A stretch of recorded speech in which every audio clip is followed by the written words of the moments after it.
Keshari chapter 2 সিনেমার সকলকে বাঙালির কাছে প্রকাশ্যে ক্ষমা চাইতে হবে, কারণ বলিউডের হিন্দি সিনেমা কেশরী 2তে বাঙালির গর্ব ক্ষুদিরাম বসু হয়ে যায় ক্ষুদিরাম সিং। প্রফুল্ল চাকিকে দেখানো হয় বারিন্দর কুমার বলে। বলিউড ও বিজেপির প্রজেক্ট হলো বাঙালির ইতিহাস মুছে ফেলা। বাঙালি বলিউডকে ঘৃণা করো। কেশরী চ্যাপ্টার 2 নামের এই বলিউডি হিন্দি সিনেমায় ভারতের স্বাধীনতা সংগ্রামের, সশস্ত্র সংগ্রামের উজ্জ্বল ইতিহাস তথা বীর বাঙালি স্বাধীনতা সংগ্রামীদের পরিচয় ও ভূমিকা বিকৃত করে এক মন গড়া মিথ্যা ইতিহাস তুলে ধরা হয়েছে উদ্দেশ্য প্রণোদিতভাবে। এই সিনেমার মুখ্য অভিনেতা অক্ষয় কুমার।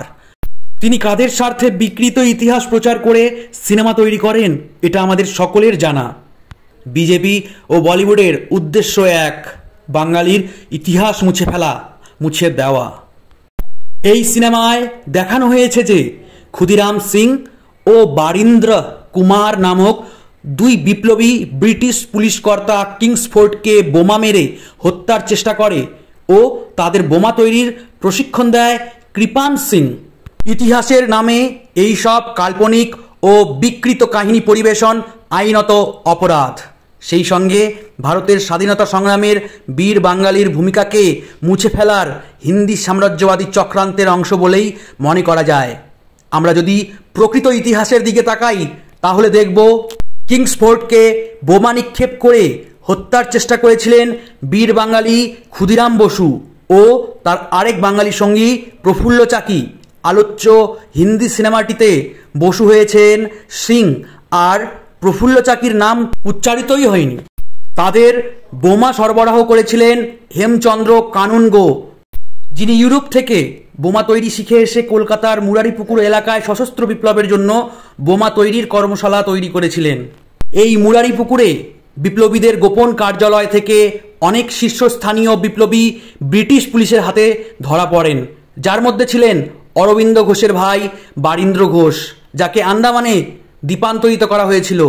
সিনেমাটিতে তার নামই বিকৃত করে বারিন্দর কুমার করা হয়েছে এবং তার ভূমিকাও বদলে দেওয়া হয়েছে। কিংসফোর্ডকে হত্যার চেষ্টা ও মুরারিপুকুর বোমা মামলা স্বাধীনতা সংগ্রামের ইতিহাসে দুটি উল্লেখযোগ্য ও গুরুত্বপূর্ণ ঘটনা, অর্থাৎ একই সঙ্গে মহান স্বাধীনতা সংগ্রামীদের নাম ও ঐতিহাসিক তথ্য বিকৃত করার মতো অপরাধ আমরা দেখতে পাচ্ছি। ভারতবর্ষের ব্রিটিশ বিরোধী স্বাধীনতা সংগ্রামের ইতিহাস, বিশেষত বাঙালির উজ্জ্বল ভূমিকার কথা ভুলিয়ে দিতেই এই চক্রান্ত। বলিউড এর আগেও অভয় 2 সিরিজে বীর শহীদ ক্ষুদিরাম বসুকে ক্রিমিনাল জঙ্গি হিসেবে দেখিয়েছিল। বাংলা পক্ষ তখন জি5কে লিগ্যাল নোটিশ দিয়েছিল এবং সল্টলেকে জি5 এর অফিসে বিক্ষোভ করেছিল। পরবর্তীতে জি5 ক্ষমা চেয়ে সেই অংশ বাদ দিতে বাধ্য হয়। এবারও বাংলা পক্ষ রাস্তায় নামল। 19 জুন সন্ধে 6:30টার দিকে কলকাতার একাডেমি অফ ফাইন আর্টসের সামনে রানুছায়া মঞ্চে বিক্ষোভ করল বাংলা পক্ষ। বাঙালির অপমান মেনে নেওয়া হবে না। বাঙালি বীর স্বাধীনতা সংগ্রামীদের অপমান মেনে নিলে পাপ হবে। প্রতিবাদ করা প্রতিটা বাঙালির দায়িত্ব। কেশরী চ্যাপ্টার 2 সিনেমা নির্মাতাদের ক্ষমা চাইতে হবে ও দৃশ্যগুলো পরিবর্তন করতে হবে। প্রকাশ্য ক্ষমা চাইতে হবে তাদের। জয় বাংলা।